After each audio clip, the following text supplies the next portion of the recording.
Dit is het Belaruskaya station, midden in het centrum van Moskou. Ik ben naar Moskou gekomen om enkele Russen te interviewen en om het contact met het land niet te verliezen.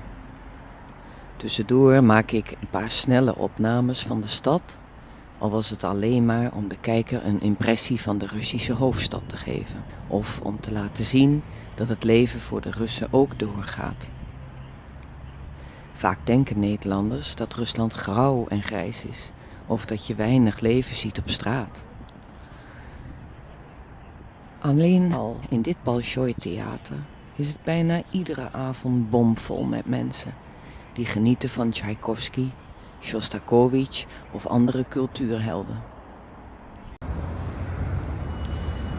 Ik ben op weg naar een afspraak vlak bij het Rode Plein, dat nu te zien is.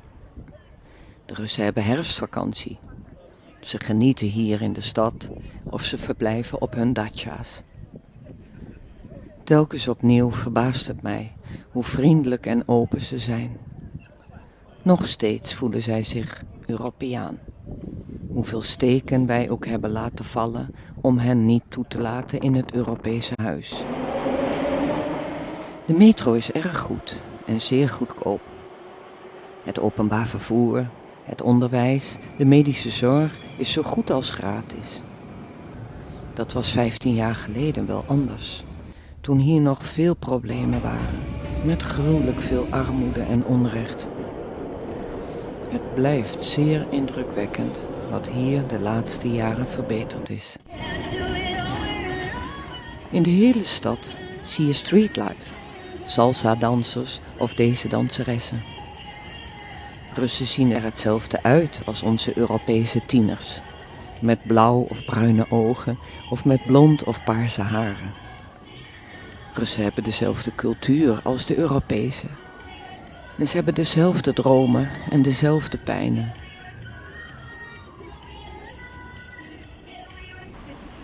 S'avonds zijn er in de stad veel cafés en goede restaurants. De sfeer op straat voelt prettig aan en het is er veilig. Nu zien we de Kremlinmuur, waar Lenin nog steeds in het mausoleum ligt. Het verlichte gebouw nu in beeld is het Kom, het grootste warenhuis van Moskou. Helaas gaat het steeds harder regenen en de meeste mensen zoeken een droog onderkomen. Het gaat in Rusland redelijk goed en voor het eerst in de geschiedenis groeit er een solide middenklasse. Jammer blijft het dat Europa en Rusland niet nader tot elkaar gekomen zijn. Europa en Rusland horen bij elkaar. En samen op dit Euraziatische continent hadden we gezamenlijk verder kunnen bouwen aan onze 1000-jarige geschiedenis, rijk aan overeenkomsten en verschillen. Very good evening here from Moscow on behalf of the Russia Academy. I'm very happy to have the interviews with Russian people about life in Russia. And tonight our guest is Anna. Life is not so easy and really controversial times we are living in now. But anyway, we try to continue our lives, our small private lives, notwithstanding what's going on around, because the world never will get perfect, I'm afraid, and we just need to do the best we can to make it a little bit better. In the Netherlands, I always feel that we don't have enough information about your country. After the collapse of the Soviet Union, what happened here in the Yeltsin years? I was a very little girl. I vaguely remember my childhood in the Yeltsin years, but I remember quite well this scarce food, no decent clothes. I remember how my parents hardly worked to supply the family, to provide for us with basic stuff. And I remember this feeling of some danger in the air.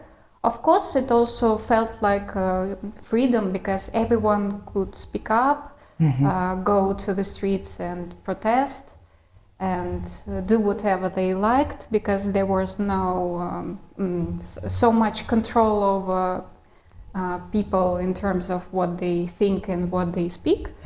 But it was really hard to survive. There was no legal field, and everyone tried to survive in their own way.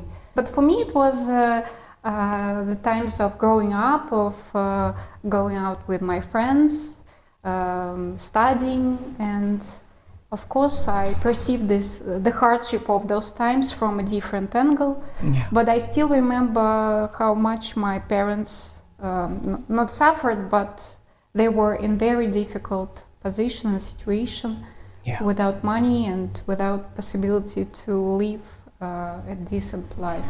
I once made a Trans-Siberian trip on a train, and I was amazed that this country doesn't end, even if the train goes steadfast, head fast, and each morning you wake up in another hour zone, time zone, and it's unbelievable how huge it is, and how neglected it in some parts because the distances are huge, and enormous. there are no people there, only the people who work providing for this railroad infrastructure. Yeah.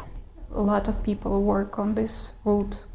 But for me it was just a turn in my head how I don't know how enormous my country is. Yes. And how much effort it requires to get managed and to get maintained, and how hard for people in this distant. For me, it's these travels were an opportunity to see the world from a different angle, to see how people survive in other countries and how life differs from country to country, and every country has their own problems. Nothing is perfect. Yeah. And you just see how people, even in poor countries, how people can live in a happy way, Yes. with smiles on their faces. And the poorer the country, the wider the smiles might be. And for me, it was always an inspiration. I don't like to judge other countries. I just like to see other experiences and see other people and how they think, how they speak. And for me, it helped me to have a wide, I believe, I can say so, a wide horizon of thinking on different things. Sometimes I think that still Russians think that we are living in paradise, but we have problems in Europe as well. Are you aware of that in Russia? I can't say for the whole population of Russia, but the people who are interested in the world processes, who follow some international press,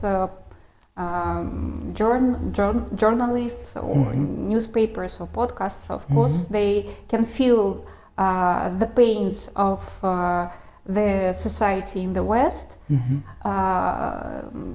Many controversial processes happen in these countries. Corruption is everywhere. There is no cure for it.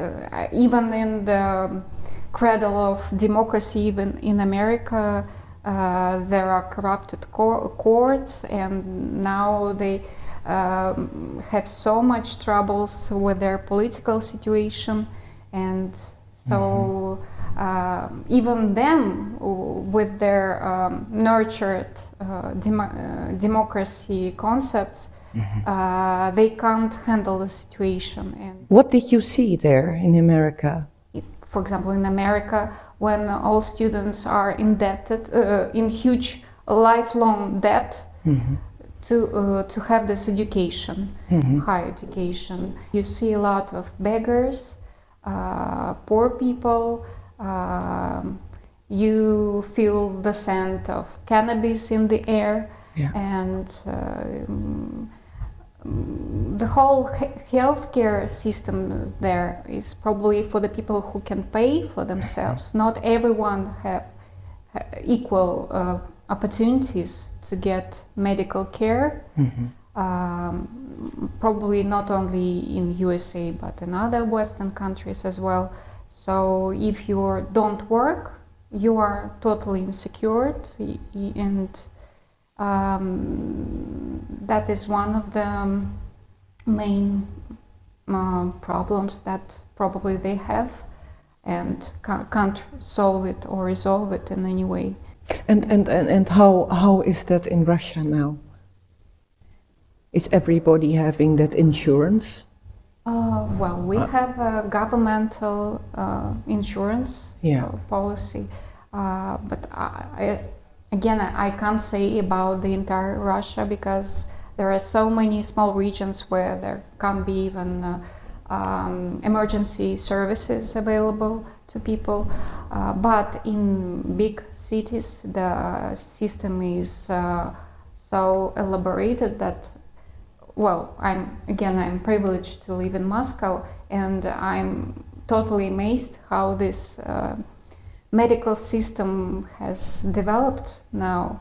Everything is digitalized, and you can get medical care for free, at least this basic level of medical care. And for me now it's crucial, because I'm on medical maintenance of the government due to my personal medical issues. And I can't imagine how much it might cost in other country, but fortunately I have this opportunity to get medical care for free.